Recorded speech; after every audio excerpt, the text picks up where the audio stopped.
प्रदेश में मानसून की बेरुखी अब मत्स्य पालकों पर भी भारी पड़ने लगी है। बांधों में पानी की आवक कम होने की वजह से मत्स्य पालकों को करोड़ों रुपए के घाटे की चिंता सताने लगी है। बड़ी बात इसमें यह है कि यदि बांध में पानी की आवक नहीं होती तो वहां पल रही मछली की सेहत पर भी असर पड़ेगा और उसके बाद मछली बेस्वाद और महंगी हो सकती है। देखिए फर्स्ट इंडिया की विशेष रिपोर्ट।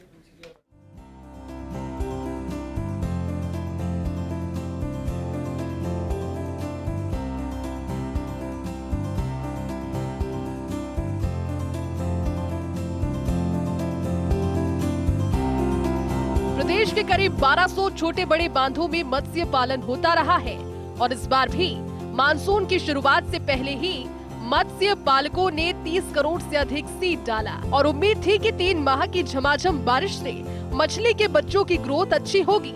लेकिन अगस्त ने मत्स्य पालकों की उम्मीद पर पानी फेर दिया। उधर बारिश के इंतजार में सूख रहे बांधों में लाखों की संख्या में सीड खराब हो गया, जबकि सितंबर के दौरान हर साल फिर से करोड़ों सीड डाला जाता है। लेकिन इस बार ऐसा नहीं हो सका। जिन बांधों में मत्स्य पालन चल रहा है वहां मछली का बच्चा बड़ा होने की चिंता भी सताने लगी है।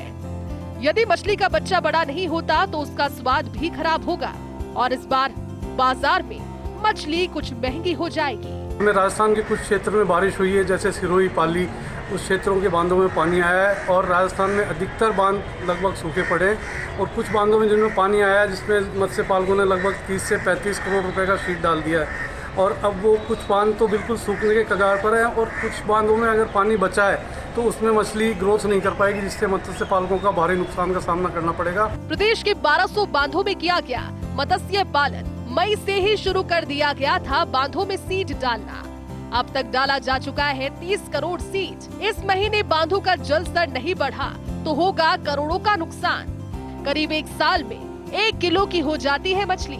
ग्रोथ नहीं होने पर मात्र 100 ग्राम का ही रह जाता है मछली का वजन। जयपुर जिले के अधिकतर बांध हैं सूखे। ऊपर जो है तूफान आया है वो समय गर्मियों के समय में आया, उसके बाद में राजस्थान में कुछ एरिया में अच्छी बरसात हुई, वहाँ पानी आया।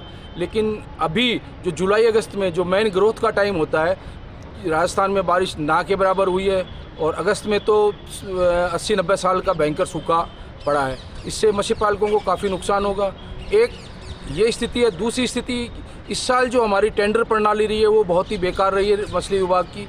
उसमें ज़्यादातर जितने भी टेंडर हुए हैं वो समय के अवधि मतलब जो 24 घंटे के अंदर पैसे जमा होने चाहिए उसमें 1-1 महीना लग रहा है, 2-2 महीने लग रहे हैं। इसके कारण भी सीड टाइम पे नहीं डल पा रहा है। प्रदेश में मुख्य रूप से रहू, कतला, मरगल, लाची, संबल, सिंघाड़ा, पाबदा और कलोच मछली का उत्पादन होता रहा है। इस बार भी इन मछलियों के सीड डाले गए हैं, लेकिन अफसोस इस बात का है कि बांधों में पानी की आवक कम होने से कुछ प्रजातियों की मछलियां मरना शुरू हो गई है और ग्रोथ पर भी असर पड़ रहा है।